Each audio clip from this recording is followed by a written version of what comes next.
Like I say, when I come up with a good idea, the phone just goes off, period.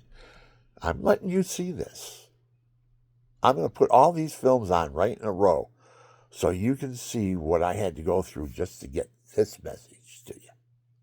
Eat and drink the body and blood of Christ. Go to confession, have true sorrow for your sins, and live a holy life, and you'll live forever. That's the promise that Jesus made. You eat and drink my body, you'll live forever. If you do not eat and drink of the body of Christ, you have no life within you, because your soul is the life within you. Your soul. And your soul is nourished by the body and blood of Christ. There's the secret, people. It's not in remembrance, it's the real body and the real blood that nourishes the soul inside your temple. And when that soul reaches a certain point of holiness, the cocoon breaks open and you fly into infinity forever with God. God is your God. He loves you. You love him. He's got many mansions. Jesus said that. He says, in my Father's kingdom there's many mansions. What's a mansion? Oh, another temple like I am in right now? No, that's a temple. A mansion is like earth. Earth is a mansion. God made a mansion, earth. And there's several mansions in my Father's house, Jesus said, for us, waiting for us. Waiting for us. No eye, no ear, no word is ever spoken what God has in store for those who love him. And he's calling you right now. What are you going to do? I said that to my uncle. He was on his deathbed. Never went to church. Didn't give God 2 cents. And I loved him, though. He was a good man. I liked him. I went and drank with him a couple times. Got nostalgic about life and everything. He was a good man. I loved him. He was my uncle. Calls me up one day. He says, Bill, come on over here. I hurt my back. I hurt myself. I said, okay, I'll be right over. He lived about 4 or 5 houses over from me. I said miles in my other, by mistake. About 4 or 5 houses. He lived away from me. So I scooted right over there because he called me. He said he hurt himself. I go over and he's sitting there in a chair. He's smoking a cigarette. And I said, give me your hand, Uncle Jim. And I reached down and I grabbed his hand and I started pulling him up out of the chair. He was as light as a feather. His bones weren't even that big. His arms weren't even that big. They were skinny, scrawny, like broomstick arms. I didn't see his legs. He had pants on and all that stuff. But I could see his arms. He was very thin and skinny. I said, jeepers, man, he's withering away. Is he eating anything? Or is he just all he's doing is drinking booze? Or what? What is he doing here? So I got in with him, and he called me up, and while I was over there, he said he wanted me to redo his bathroom so when he gets out of the hospital, he'll be able to take a shower or something like that. So I redid the whole shower and all that stuff. Cleaned up his floor. His floor was saturated with urine. I had to dig that whole thing up. Boy, was that a pissy, shitty smell. Mess. And I only charged him like $600 to do the whole bathroom over. It looked like a brand new bathroom. My uncle says the only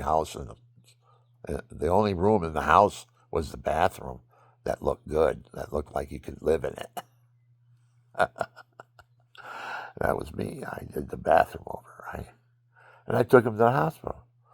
So he's there for a couple of days after I called the ambulance up, and they went through their thing. It took them hours to get him to the hospital. I don't know what they do, why they get paid by the hour or something. I don't even think they get paid, because that's a volunteer ambulance that came and picked him up. So they took him to the hospital.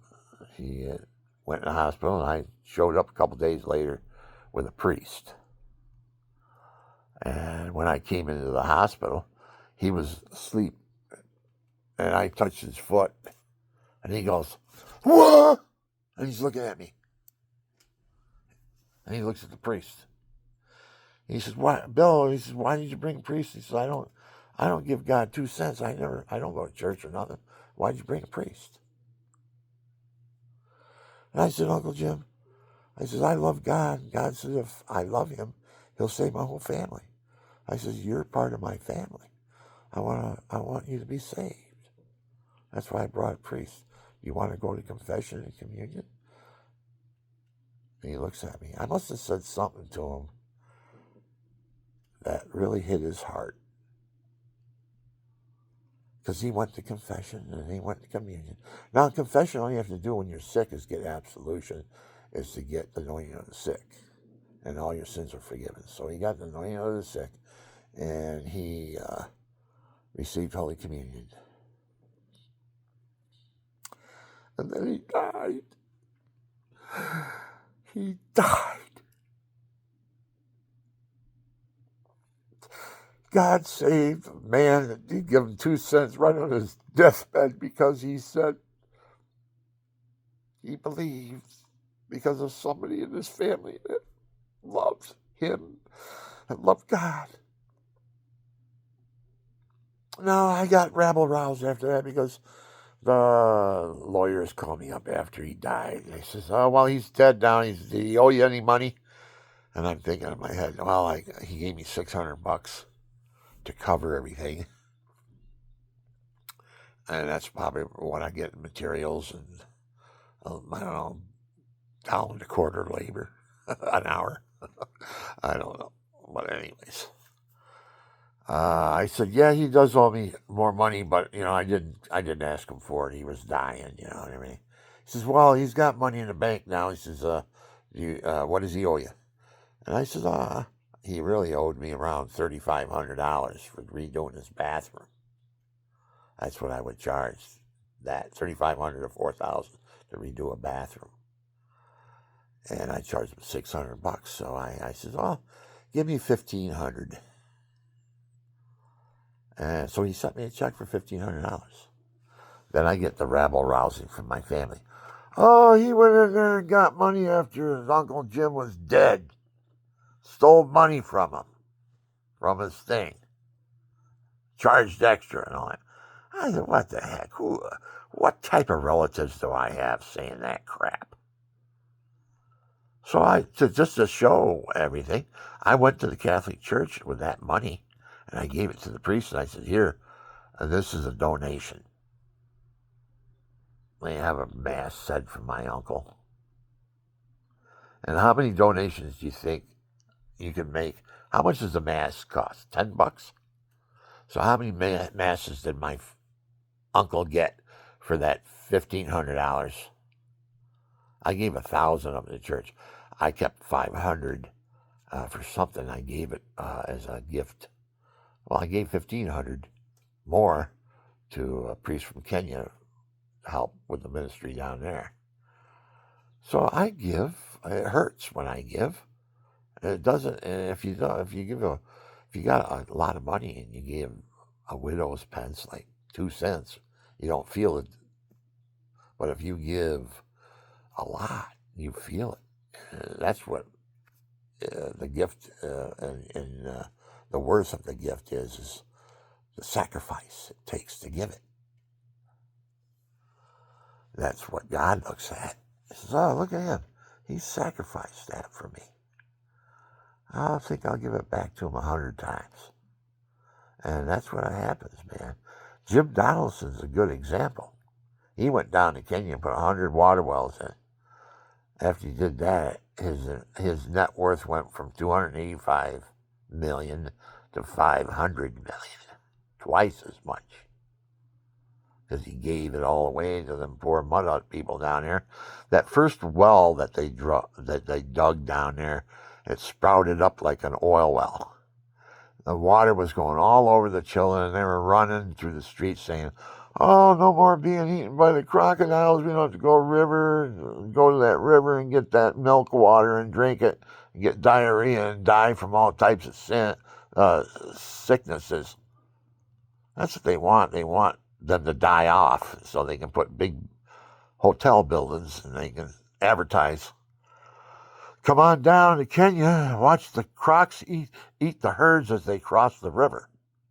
The hotels are flooded, with binoculars and everything, 20 stories up, That's what they're looking for. That's what they're planning on. But you got to get rid of the mud people, and they're hard to get rid of because they have a right to that land. They've lived there. That's their land. But the muddy river and what's in it is killing them all. So they're waiting for them to die off. And I say this, bull crap, man. Nurture your people. Go in and dig some water wells. I keep on saying oil wells. I wonder if there's oil underneath the lake. Underneath that underground lake they got, I wonder if deeper down there's oil. I don't think, I wouldn't suggest that though, because it could penetrate it and bring it up and pollute all the water. While the oil would go to the top and float on water. So I don't know if there's a contamination problem there. If you go looking for water and oil, you can go in another area. But then you get with all these people who are wanting to get rid of the infidels, you don't know if they're going to go around and poison all them water wells for all them Christians that are being baptized out of them. Because that's what I want to put a water well in, and it will be a baptismal water well. In other words, when that water well opens up, I want it to be a tradition that the priest baptize somebody at the opening of that water well. And that water well, the water was used to baptize a person. And I want them all over Africa. All over it. And if you have money and you're wealthy and you're worried about storing treasures in heaven, give me a call. I'll make arrangements with God for you. And we'll put water wells all over Florida. And when you go to the gate and you're standing out in front, everybody's trying to crawl in, the cracks and everything, the gate's closed and won't open up. And you say, I'm here. Who is it?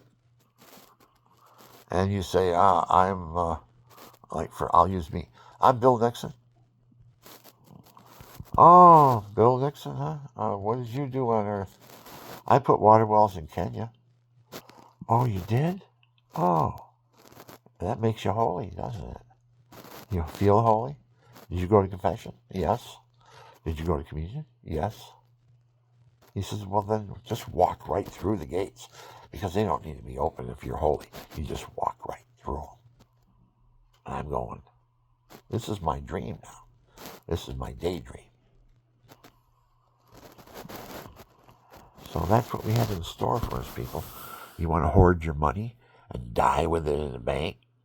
It goes to all your relatives. Go to the street corner honeys and the bars, and all your money's squandered. It doesn't go to the right places. It just goes to the bars and for debauchery. That's where your money went. So you're dying. You're looking, why? What the heck? All my money's going to that. I wasn't thinking like that. You got to designate where your money goes when you die. Because it could go to the street corner honeys in some bar because you gave it to your nephew and he don't have any regard for God. You don't give him 2 cents either. He's defiant. He's defiant against what he was. He didn't deserve what happened to him. Who knows? Maybe he went through a war, or he went through divorces, and he just give up, commit suicide, tattoo his whole body. I don't want no part of this shit. This is what life is. God ain't working in it for me. I've seen it happen. All you have to do is wander a little bit and not go to confession, not go to communion. Stay away from God, don't give him 2 cents, and you'll find yourself in the darkness forever. Because the light has left you, people. The light has left your life. How can you even see your hand in front of your face anymore? That's the way it's getting on earth. Somebody comes in and he's holy. He turns the light on, and the cockroaches just run for darkness. That's how evil it is out there. I had a guy look me right in the face. I turned my back, went, got a tuner, and came back. He looked me right in the face and said, "You're $100 short." I just counted all the money out to him, handed it to him, and all that stuff. But I left with a pile of my other wallet and my pile of money on there. And I had it all laid on the counter. He took 250s, stuck them in his pocket, take 220s out of my other pile, put it there, and he says, here's how stupid he was. He says to me, "You're $100 short." I said, "I just counted it out to you. 3 piles, 250s in each pile. That's 300, right?" And you said, "Yeah." And I said, "How much more?" And you said, $68 more. So I gave him $70, $2 tip. And I says, "Oh, I forgot a tuner. I got to get a tuner." So I ran, I got a tuner, I come back. And I didn't think about it. My wallet was there. A big pile of money that I had from the bank was there. This guy is, he's looking everything over. How can I get some of this money? This guy's got to be stoned or something. I wasn't. I had long hair and a beard, but I wasn't stoned. As a matter of fact, I'm actually a professor to this guy. I'm a school teacher. And I spot him right out because these are the type of guys I work with. Felony offenders, hoodwinkers. They'll chop your leg off if you piss them off. I saw him do it too. I saw one guy chop a guy's leg off in my BOCES where I lived, where I was a teacher. He took their privileges away, smoking privilege. He was a school monitor. And when you misbehave, he came and got you and stuck you in timeout. Everybody hated him, So the gym teacher, he goes, "Well, tonight we're going to have hockey indoor. If you support the children, come on down and play with them." He was a conniving, scheming bastard. I didn't like him. And so I'll tell you why some other time, but jeepers. I see him. He wanted to tempt me. He wanted me, so he could say, "Oh, yeah, Mr. Christian. Yeah, Mr. Christian. He did not like me in my discipline." In other words, I wasn't trying to hustle other school teachers or anything. I joked about it, but I didn't do it. You tell a tree by the fruit it bears, and I might have joked about some stupid things that people are doing, but I didn't commit it. I wasn't guilty of it. So that's what happened. And I got some story after story I told on my other videos. I'm not going to chew my cabbage twice. I was thinking about that. How do you chew cabbage twice? Is it like a cud? Deer, he's in the woods, he's going, he just sits there regurgitating and eating his cud. And he's happy. It's snowing out, and he's laying on the ground, and he's looking everything over, and he's got, "Oh man, it don't get better than this," type thing. He's chewing his cud. Why I went into that, don't ask me. That's how my mind works. So you're...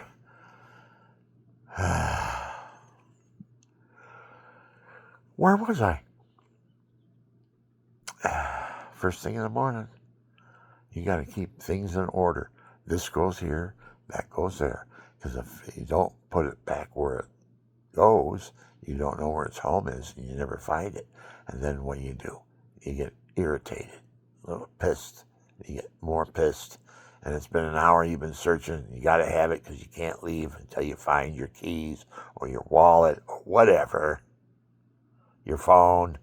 You're not going to leave the house, go someplace without all that stuff.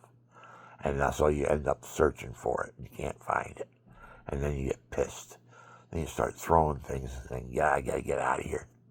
You can't go anywhere because you can't find your keys. See how you get in a trap just like that? That's something you got to deal with. That's in your own environment. So God allows you to go through that so you learn how to get control over your anger. So when you do get out in society and there's an uncontrollable situation, you can remain controlled because you conditioned yourself to it by what you went through in your own household. Nobody's seeing it. You might have thrown things and got mad and used foul language and everything else because of justifiable anger. A guy stole $100 off me. This is what the whole thing was. He stole $100 off me, put it in his pocket, two $50 bills. He looks at me and says, "You're $100 short." But he forgot that he took the two 20s out of the other pile and put them in place of the two 50s. So I wasn't $100 short. I've been $60 short. Idiot. You couldn't see that.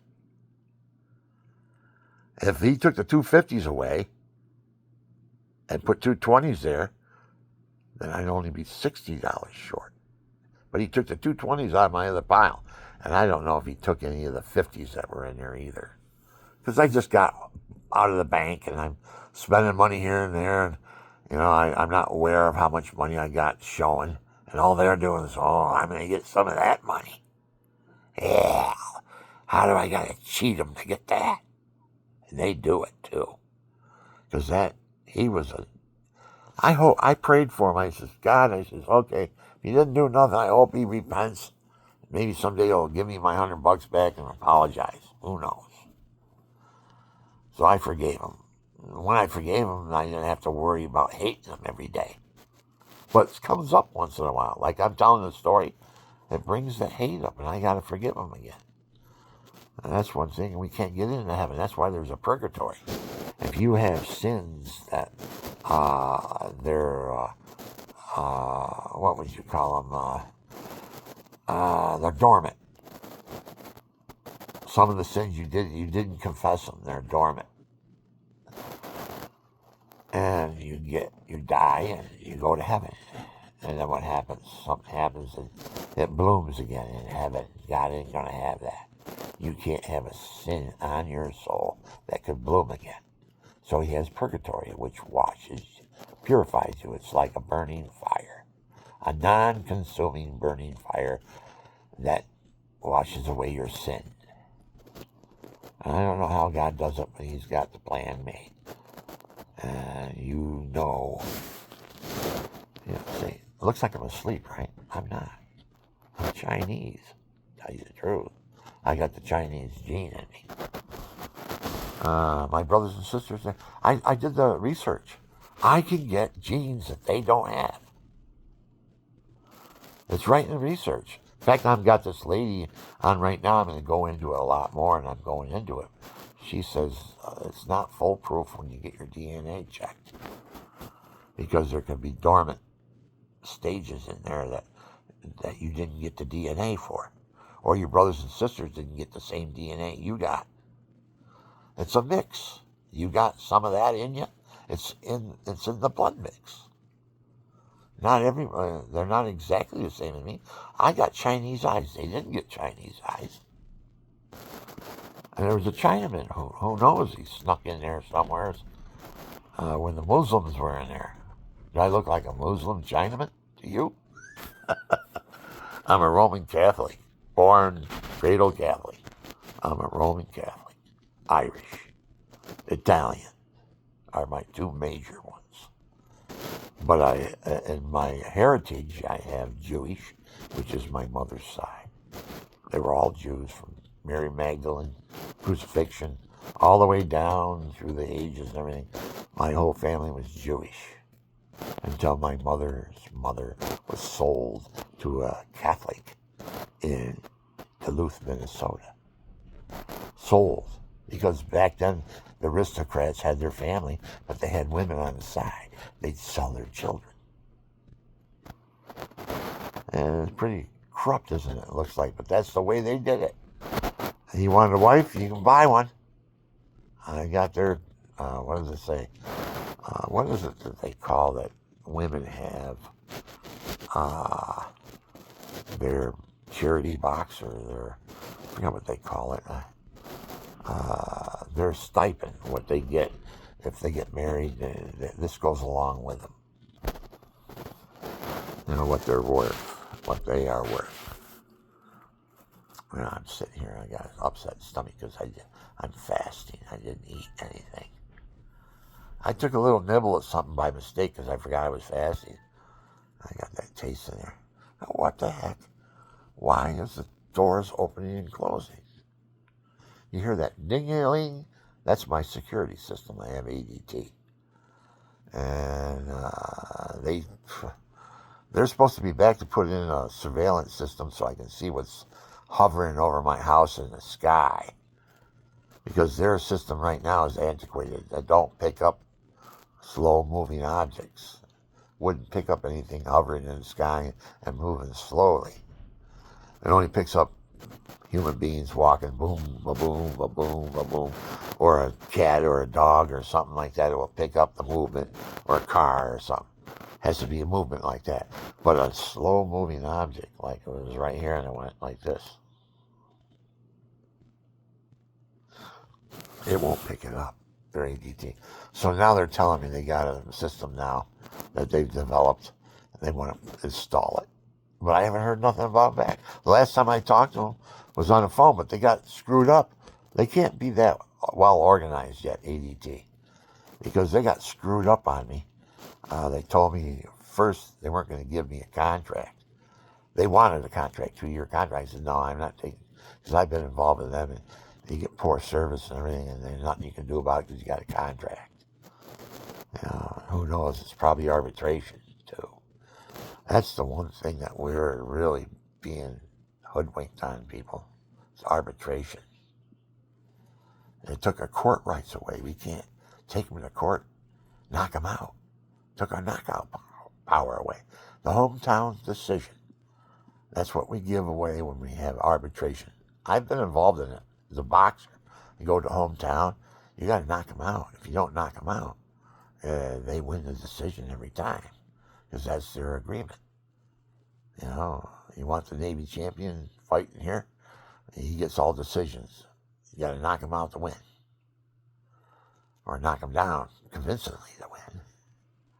Where people go, oh no, I knocked the Navy champion down, and give him a real hard time, and then they give him a decision. The people are going to go, man, I don't believe they'll lose interest in the boxing. They'll say it's not good, it's phony, they cheat, and that's what the boxing system does. I'll show you how it did it too. So my brother Mike goes to Africa and he fights the African champion. And he comes out and he knocks him out in the 5th round. Oh my goodness. I can go into detail about it, but I'm just telling you briefly what happened. He knocked him out in the 5th round. Now he's champion, because if you knock out the champion, even though it's a non-title fight, you're the champion. And this was a title elimination fight. He was looking for somebody in the top 10. And he should never pick Mike Nixon, because this guy was knocking everybody out. And they said, well, get Mike Nixon. He's young. Get him in here, and you'll get the decision if you're still standing. And they said, okay, so we get it. But he wasn't still standing. He was out in 5 rounds. The Navy champion, middleweight champion, not the Navy, I'm saying Africa's professional middleweight champion, fought my brother Michael, who was rated number 5 at the time because he had just beaten the light heavyweight champion of the world, Mike Rossman. So they give him Mike Rossman's position, number 5 in the world. My brother beat him. It was a bloody mess. It was a bloody fight. My brother outfoxed him though when he beat him. And it was hometown too. So he didn't knock him out, but it's hometown, so he's going to win it anyways, no matter what. Unless it's real obvious. But my brother fought his best when he fought in Binghamton. Every time he fought here, he fought his best.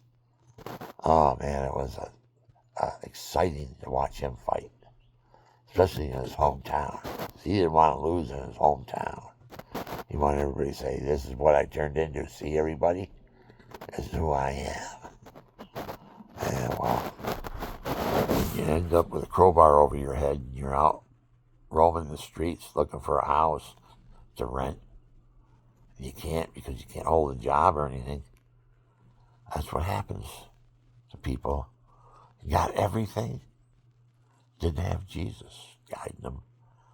That's what happens. It happened to my brother. I have a brother, Mike. He's a warm-hearted, good man. He's like me, really. He even looks like me. He just had some tough breaks, man. And he had 2 testicles and he had children, which I didn't. I only had 1 testicle and I didn't have children. That's in my videos. Well, how that happened, too. I shouldn't be, I'm talking about God and everything. I should be talking about my nuts. But I'm a human being, and that's the truth. And it's all in my videos. Some people say they watch them and they can't, they're rolling on the floor with laughter because it's so funny how I tell everything. Because I tell everything with a solemn, truthful, but when you hear it, you just can't believe that happened to me and how I reacted to it. If you listen to my videos, you'll see.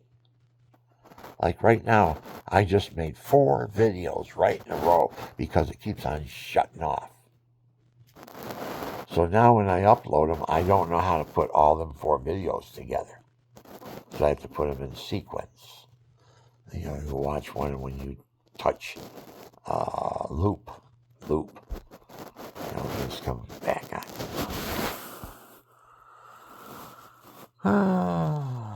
I'm Chinese. Oh my goodness. I look at myself. I am a Chinese. Tell me I'm not. I got a big nose for a Chinaman. Now let's see. If I had my nose, and if my nose was like that, would I look more Chinese? If my nose was way over here like this, I look like a punched out fighter, wouldn't I?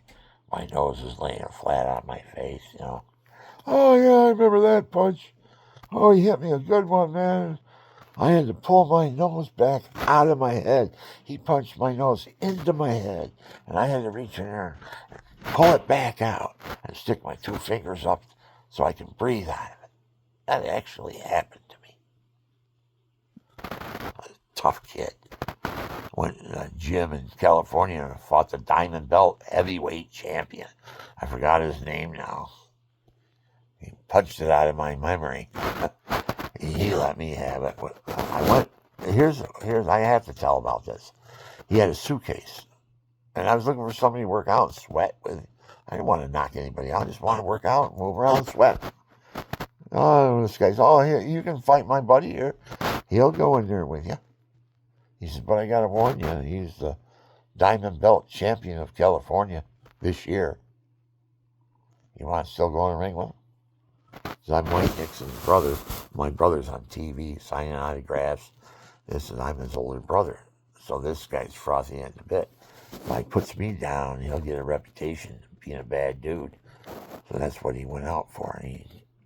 So I'll spar you. So he goes back and he gets this black suitcase out.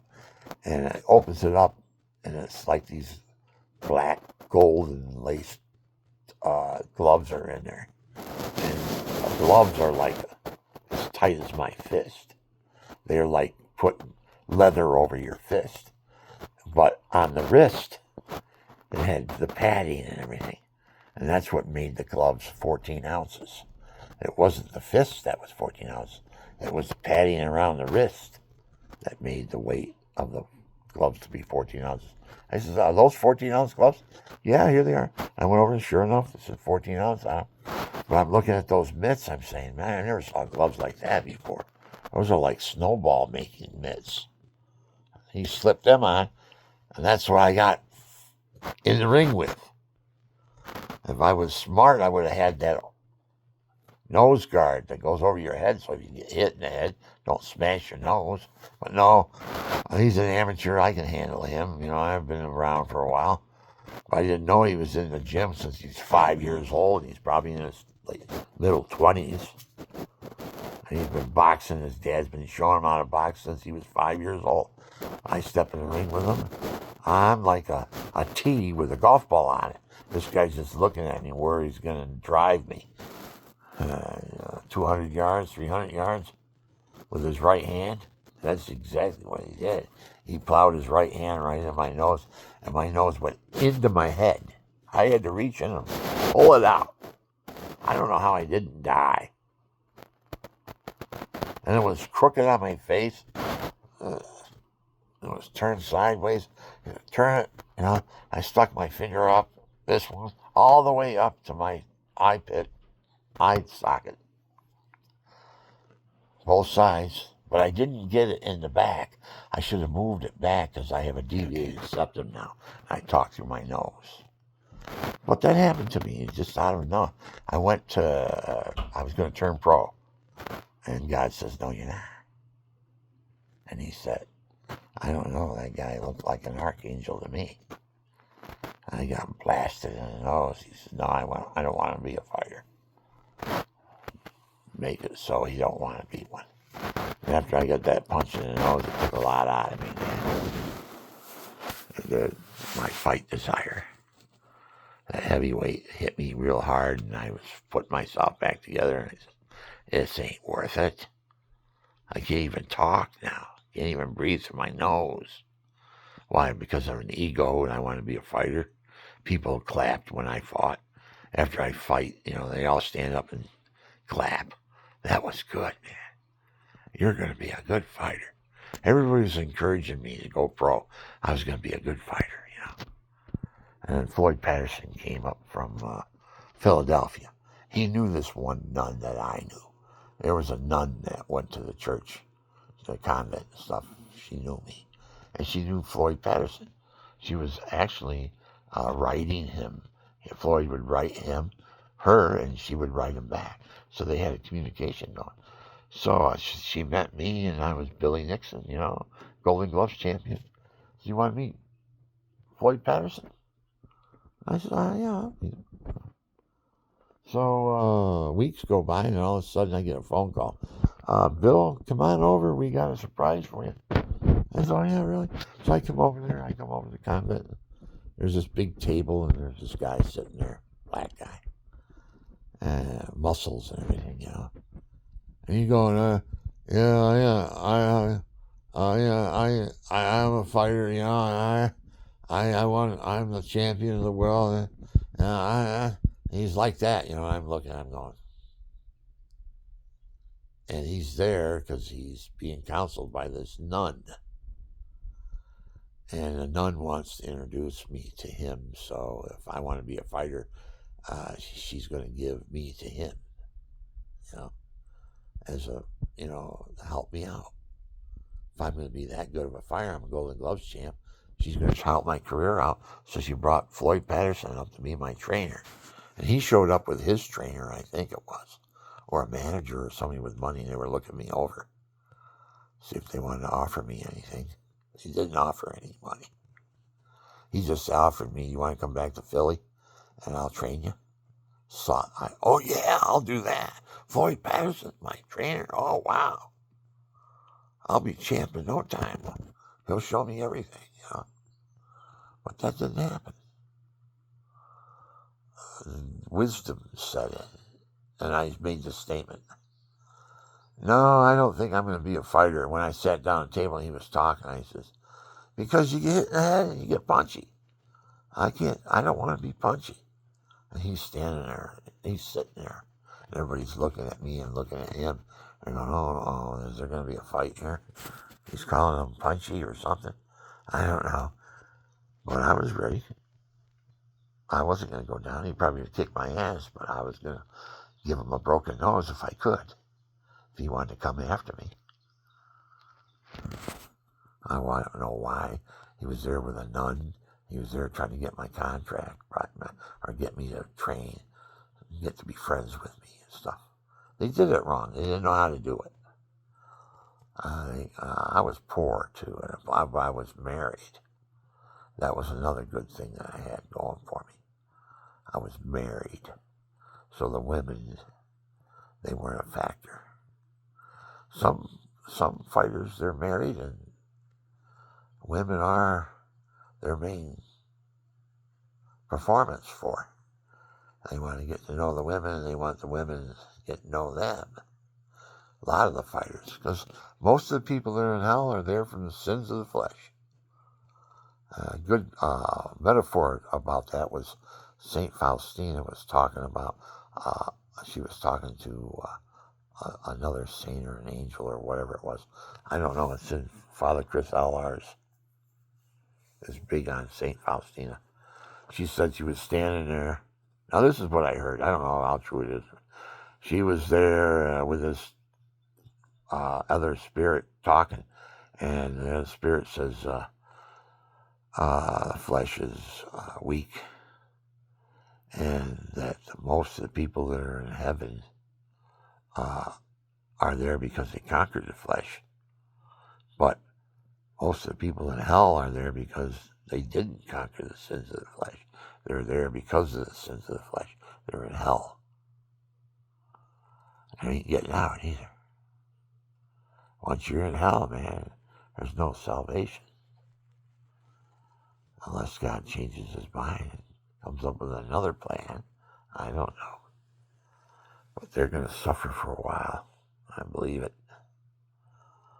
They're going to suffer for a long time, I bet. All the heartaches, crying and the tears. I picture his mother, the Pieta. They take Jesus off the cross and lay him in her arms. She's sitting there crying over him, washing his face with her tears, wiping his face with her hair. My poor baby, what have they done to my baby? He didn't do anything. Why did they do this to him like this? He did it. He did it. He made the ultimate sacrifice. Gave his life for those he loved. And now, what are we doing, people? What are you doing? Can you be called righteous? Can you forgive so you can forget? Or do you hate? And the next morning you wake up and you hate. And that night you're hating even twice as much. And then the next day you're hating and hating until a form of suicide sets in, like debauchery or something, sexual deviation from the norm. Oh, it's a sin to do this? Well, I'm going to do it anyways now. You're in defiance. You don't want that. God wants a remorseful sinner to repent, not somebody who says, okay, I'm sorry. I won't do it again. And then on Monday, he's doing it again. You know, you go to confession and communion on a weekday. I know not the weekday, but you can do it on the weekend, but on the weekend. And then on Monday, instead of going to church and continuing on, going and getting masses and getting communion, instead of doing all that, you give up. You don't give God 2 cents. And when you do that, you become one with the devil, the demons. You open up the door for them to come in because you don't give God any respect anymore. So the demons come and they see, slim pickings, or they say, there's lots of room in here, everybody come on over here. And you go in and there's not a lot of rooms. There goes my narcolepsy. I just did it. I'm getting too tired, so I have to doze out. So I'll say, oh my God, I'm really sorry if I offended you, and I touched all my sins because of your just punishment. Most of all, because I offended you, my God, all good deserve all my love. For me, resolve to help in your grace to confess my sins. Do penance for your occasions of sin. Amen. And I'll say that slower. I say it's in my heart. Whatever I have in my heart just flows right out of it. So I have the spirit of the gift, this gift spirit of music now. I can sit down and start jamming with anybody. I got harmonica, I got the piano, my voice. Yeah, I'm starting to really doze. See, I am extra tired, people, too, because I haven't slept. I got 2 hours. I woke up this morning feeling pretty good, though. But as you go on, you tax yourself and you talked and talked, and you almost talk yourself to sleep. And I catch myself doing that a lot. I'm talking to my brother on the phone, and I'm going on and on and on and on and on and on and on. And I look up to the top, and my recording symbol's gone. So I look down, and it's not recording. So I have to push the button again to get another recording. It's like this one here. I have talked 45 minutes approximately on this tape. When I go like this, I make the eye so it has to look through a little hole, and the lighting is different. It's like having a magnifying glass on. It makes the letters come right out so I can read them. So that's what I have to do with my eye until I get them fixed. You miss one appointment in the VA. If you miss an appointment for your eyes, you got to wait 6 weeks or 8 weeks to get another one or more. So there's a lot of guys getting eyes examined. There's only one eye examiner for our district, that is, that I know of. So I'm starting to snore too. Wow. This is getting real bad. So anyways, I love y'all. I hope I'm growing on you. I hope I can grow a channel here that people want. Oh, let's listen to Billy today, man. See what he's got on his mind. He's not a bad thinker. I tell you the negative things up first. Get them off. Jesus tells me all the time, Billy, you got things that are bugging you. Bring them to the cross and shout and holler and throw things if you want. But do it in your house so nobody else can see you but me. And when I see what you're mad about or what is bothering you, I'll fix it for you. Because he loves me. And he knows I love him. But things bother me, justifiably so. Like Jesus running through the temple with a whip, turning over the money changers, making my house a den of thieves. It should be a home of prayer. House of prayer, not a den of thieves. Tip the tables over and everything. He had justifiable anger. And that's what my anger is. But I let it get out of hand. Jesus didn't let it. I don't think he hit anybody with that whip he was throwing around. I would imagine he didn't, because when Peter cut the ear off of that centurion, the night they came to get Peter, took and chopped his ear off, the night that they came to get Jesus out of the garden. He says, I ain't going to get you, I'll die defending you. Jesus just looked at him and said, what he said. I'm going to go into a Bible class right now. I could teach the Bible. I got 2 4-year degrees, 1 2-year degree. My 2-year degree is in medicine. I wanted to be a therapist for a football team. I want to have all these big, mean guys. I show them how to hit the heavy bag, make them, just watch them. I like a man being around, He hits this and hits that. I'm a man.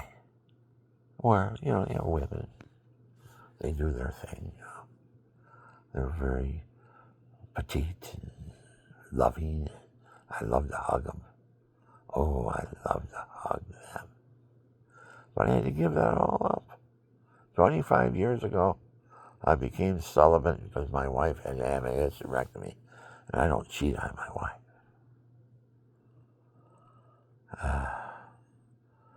You'd have to get me really stinking drunk, where I couldn't control myself for me to cheat on her.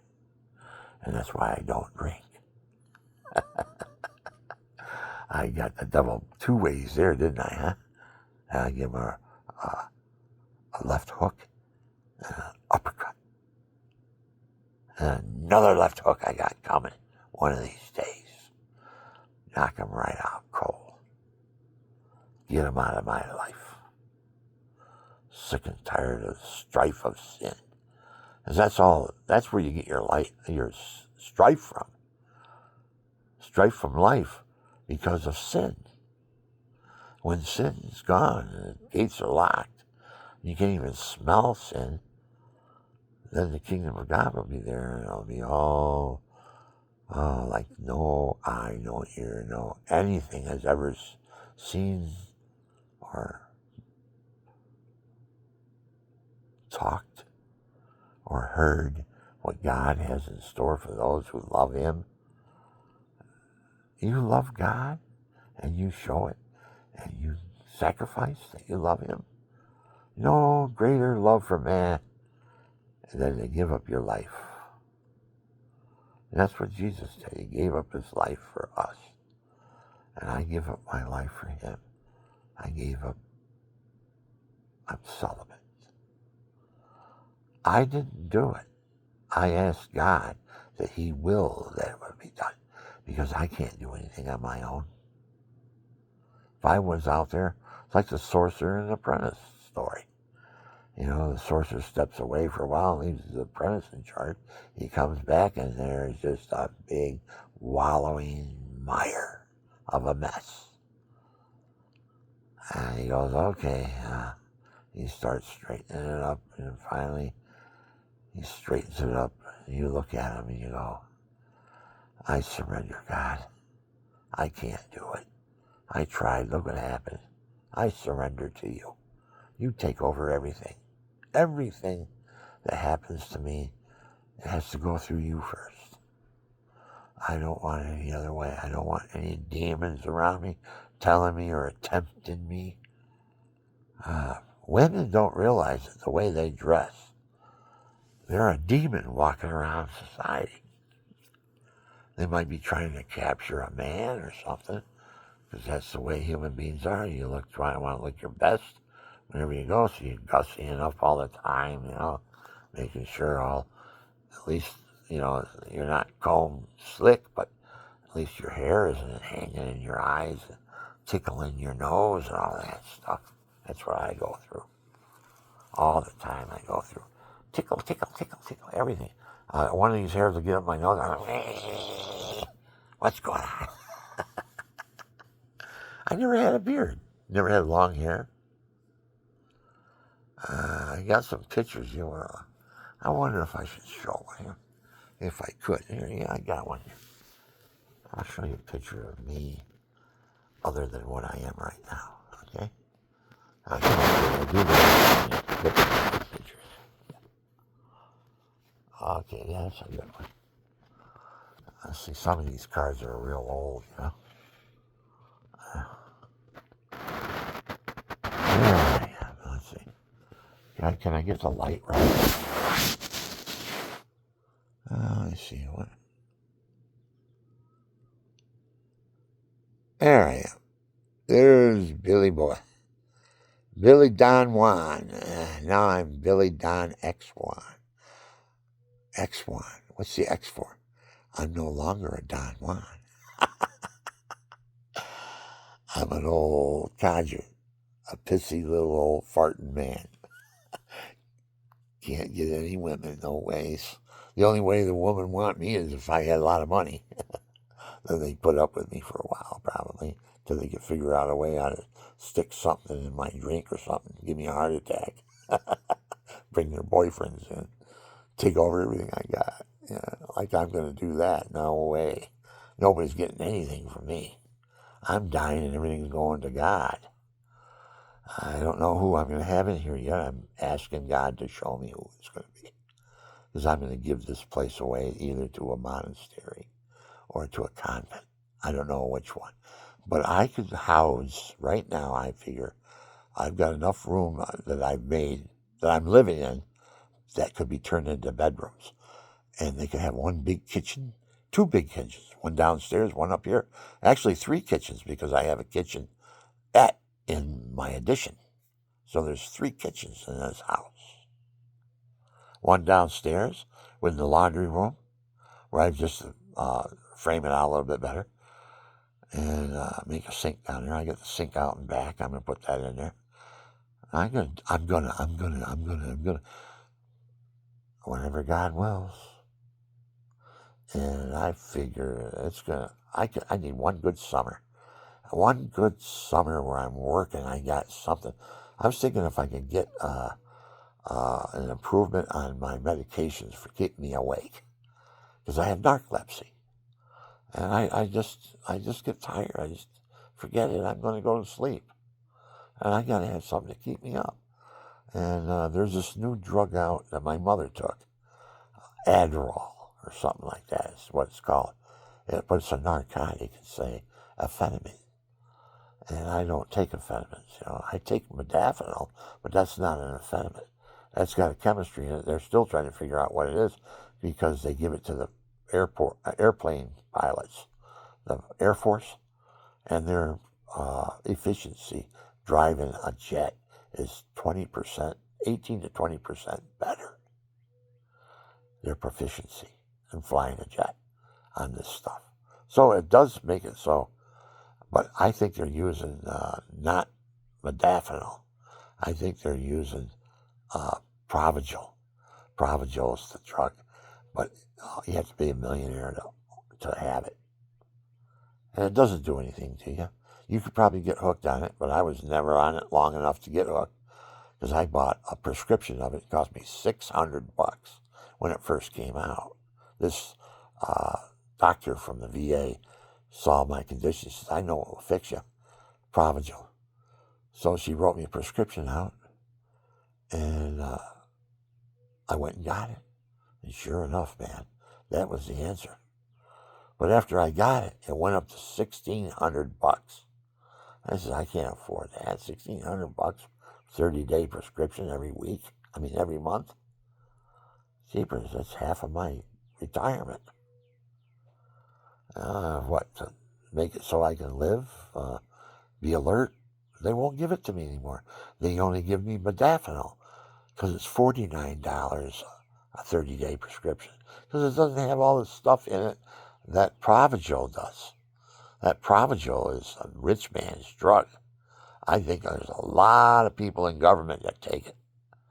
They're alert all the time and they're right on. And that's what it does to you. It improves your alertness and you're right on because the Air Force pilots take it and they're 18 to 20% more efficient driving a jet. So you know what you want to be tuned up, get some of that Provigil. Cost you a fortune, but it will straighten you out. Make you feel like you're a new man, really. I don't know what a long term of using that would be, though. I don't know. I haven't looked it up lately. What's the long term effects of Provigil? Provigil. Provigil. Something like that. Provigil. I used to know how it was spelled, but I haven't said it in a long time because I'm on that modafinil stuff. And you can't increase that. If you increase it, your body will react to it as a rash. You'll break out in rash. At least I do. Everything, all my hairlines, all my eyes where they have hair, or all around everything turns red, reddish color, and flaky skin. When you get the rash from it, from overdose. Because they brought this guy in, he's a new doctor. He was older in the hills, but my doctor retired. And he was 70. This guy came in, was more than 70, and was shaking like this as he was talking to me and doing everything. I'm looking at him and saying, he's a doctor and he's still working. Why is he doing that? Then I think, well, if you don't keep going, you shrivel up and die. And that's what he's doing. He's keeping going. He's got to be someplace. He's there. He keeps on top of it. I watched him when he was typing my prescription into the computer to order it. He said he's going to double my modafinil. He just made that decision without talking to any of my other doctors or anything and see what else I was on. I was new. He just wanted to get to his next client. So you hurry up, come on, tell me what you need, blah, blah, blah. I'll order it and all that. So he orders me the modafinil, doubles it from 200 to 400. And I take it and I break out. And everybody's saying, what did you take? What's the matter with you? what are you taking there? What happened? I went in there, and the nurses looked at me, looked me over, and I'm saying the rosary. I got the rosary in my pocket. I'm saying the rosary. God, what is causing this? God, what is causing this? So at the end of the rosary, the thing came to me. He says, Billy, you just had that new prescription, and you're having a reaction to it. And I says, oh, wow. So I went to the nurse, and I says, oh, he doubled my modafinil. And she goes, that's not on your records. He didn't double your modafinil. I says, he did too. I says, because he ordered it, and it came in the mail, and I took it. So they couldn't renege on that one and cover up for him.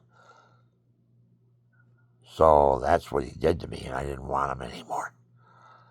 And I said, I don't want him treating me. He's going to kill me. What am I, riffraff? I'm too old. Get rid of him. He's taking too much of the government money. Get him off the books. What do I get? Almost $4,000 a month for being totally disabled. Permanent and totally disabled I am. And I work out of a wheelchair. I built a fence out in front of me. I got a will in me. I'm going to build something. So I put a board up every couple days. I put boards up. By the time the end of the month came, I had a 100-foot fence, 8 feet tall. And I dug all the holes myself, too, sitting in a wheelchair. Sitting in a wheelchair with my drill, drilling a hole down through the ground. I'm going to build this fence. I'm going to keep going, and nobody's going to put me under. I'm going. I'm going to fight. So many people, they don't fight anymore. They just lay in bed. Oh, this is it. I'm done. And they wither away, and they die. Instead of getting up and saying, I'm not done. I'm going to get back in shape and give it all you got. And God sees it. Who knows? He might grant you to get back in shape for a while. You got tenacity to get yourself psyched up like that. I noticed that about, the other day I went into a church, and there was a mass going on. When I went into the church, there was a mass being said. It was a funeral mass. So it was at the end of the mass, and they were taking the body up through the aisles, out the doors, and they opened up the doors, and all these people start pouring in, because it's time for the noonday mass. So they start pouring in and screwing up the whole funeral, the solemnness and all that stuff. And everybody, is mourning over this person. And all these people are coming in and saying, I thought it was 12:10 mass. Why isn't it starting? And everybody's saying this and that. And this priest is looking at it. He just did a mass, and he had all the people really sentimental, and they were remorseful, and they were thinking about things. And this poor man, all these people coming in for noonday mass now. But what he didn't realize is that everybody that came in for noonday mass, saw the funeral, they had to say a prayer for that man. I know I do. If I come in and there's a mass said for his funeral, I say a prayer for that guy, whoever he or she is. So when I go by, I see there's a mass being said in there, because funeral hearse out in front of the church, ready to receive the body and all that stuff. The person who died. So what happened was all these people came in, and the priest is a visiting priest. He said, what is this? Why did all these people come in and ruin my mass? And he came in after the mass, and he's throwing things around. I'm standing there, and I'm trying to get communion for my wife, because I just went to mass, And I'm trying to make arrangements for anointing the sick, because I've got pneumonia, and I'm going to have an operation on my right shoulder. So I was talking to the priest about that, and this other priest comes running. He's throwing things around. He's mad, and what he was mad at is that all these people started coming in. He's a visiting priest, and the noonday mass, he ran right into it, and all they come in, they ruined his whole show, and he was upset about it. but he did it in front of people. Now, another thing is you can bring your burdens to Jesus, but do it in private. Don't do it out in front of everybody saying, later for God, and this and that, why is this happening? Blah, blah, blah, throwing your ass around and everything, bitching and screaming and stuff, and everybody sees it. Jesus doesn't like that. So if you want to bring your burdens to me, bring them to the cross privately. Scream and holler. I'll put earplugs in if you want me to. That's what I do. I come here and I scream on a daily basis. I do it every morning. I get up and I see what's wrong with my day and what I've gone through and what's happening, and I just start screaming and hollering about it. And it might be over the same thing I screamed and hollered about yesterday or the day before, because I haven't forgiven it yet. So I'm not perfect. I got to forgive, though, and it takes a while for me to forgive. It depends on the intensity of the sin against me. And it's usually against me, because I don't go out looking for it. I do not go out looking for sin. I stay away from all the bars. I don't go where people are carousing, swimming pools or something like that. I don't go to any of those places. Matter of fact, I have a 20-foot fence going up around my house, 8 foot in the front, and on the sides it's 16 feet high. I don't want to see what's in the next door neighbor's yard during the summertime when they got a nice pool out there and they got everybody's in the pool, I don't stand at the window wanting to see what's going on, And I'm not going to be tempted to do it either. This is my sanctuary. This is my hermitage. So I put up 16-foot walls. All I can see is barely the tops of the roofs. All the rest is the mountain in back of me. All the rest is the mountain in back of me. And then if I can see the paint, I'm going to paint. I'm going to do paintings on my fence. So when I look out my window, I'm going to put lights too. I got these different arrangements of lights. I got pictures of it on the internet. I have these lights that go and they start here, right? And then they go around each other, and around and around and around and around, right? And then what they do is they turn colors. They start here and they go they start here. Let's see, where am I? They start here and then they start going around itself. Bigger and bigger. That's the ear. That's a symbol for the ear. That's a symbol on the internet for the ear. A little dot right here, a little, and then it goes around itself. And it gets bigger and bigger. You ever see that thing they hypnotize you with, where it's going around and around, and it's bigger and bigger, and it's hypnotizing you? I do that stuff, myself sometimes. Because light therapy is not a well-known therapy, but it is very soothing. I could take a child who's really out there and give them a little gadget where you can change the lights. I got this whole light fixture out in front of my house. All different types of lights go in different ways, and you can push a button and the lights turn colors and they go different ways. You put a kid in that's highly emotional or highly high-strung, sit them in front of that in the evening, and let them play with it.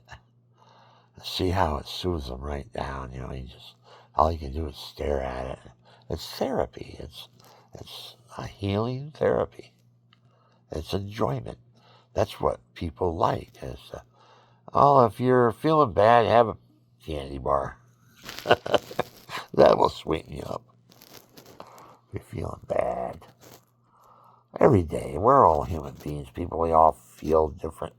We all have different moods. Nobody gets up, oh, bright-eyed and bushy-tailed, and oh, God bless the world, and that's the way it is. Everybody has a mood. We all have moods. And most of the psychotherapy out in the world can be controlled by controlling the mood of the person. Some of it is, a lot of it is mental too. But a mood is something that is a condition. It's conditioning. You are who you hang out with. So if you hang around with people who are moody, what are you going to be? Moody. Or you're going to get out of there. I don't want to be around these people. And if you're around people that are joyful and happy and they're playing guitar and having a great time, what's wrong with thinking like that? That's positive way. There's positive and there's negative. You're a hedonist. You're a pleasure seeker. There's two types of hedonists. There's a long-term and a short-term. Short-term hedonist wants their hamburger right now. And you go up to the hamburger stand. I want a hamburger and a Coke and fry. Oh, well, you have to wait for them. We don't serve them in the microwave. We cook them fresh. Oh, you don't have any fresh ones?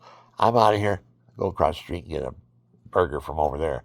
Hopefully they got them ready. If they don't, I'll go to the pizza. I'll change my menu. I'll go to the pizza store and get some pizza. But I want my food right now. That's an egoistic hedonist in the short run. That's what we are in the United States. And in the world, people, we're becoming more of that type of person. Narcissist, egoistic hedonist. Okay, and there you got a title now. And there's different types of narcissism. There's psychopathic, there's sociopathic, there's regular. Everybody's a narcissist. I'm a narcissist, you're a narcissist. We just look through what a narcissist is. Say, oh yeah, I got that. Oh, I got rid of that. I'm not that anymore. I'm this and I'm that. Yeah, I'm a good narcissist. I'm a narcissist and up and standing. I'm an up and standing narcissist. All my values and everything are at the top. I am the new non-Christian. I'm a narcissist. I only believe in goodness and humanity, but without God. I don't believe in God. That's the big mistake. That's the mistake the United States is making, people. We took our laws away from God's laws. We're number one in the world, not because of our culture, because there's cultures older than us. 4,000 years older than us, China is, in their culture. If they clash with us, we learn from them. They don't learn from us, unless they get into our industry, our thought. God is in control of that, because we're God's people. The Blessed Mother, if you didn't realize it, she's the patron saint of the United States. Her picture's right in the middle of the flag, stars. All them stars, if you bunch them up, they're a bouquet to her. A bouquet to the Blessed Mother. All we have to do is pray to her and she'll deliver the United States. You got to say the rosary, people. Say the rosary and the United States will be delivered. If not, we'll be in a genocide over the word nigger. That's what's waiting for us. It's a festering boil ready to pop, and the core is deep down in there. And when you push real, real hard, all of a sudden the core comes out, goes right in your eye. That's what we got to go through to get rid of the pus in the United States of America. We got to get rid of them laws. Take them off the books, Trump. Elon Musk, do the bust. Get rid of all the hoodwinkers in government. Get them out of there. Put God's people in there.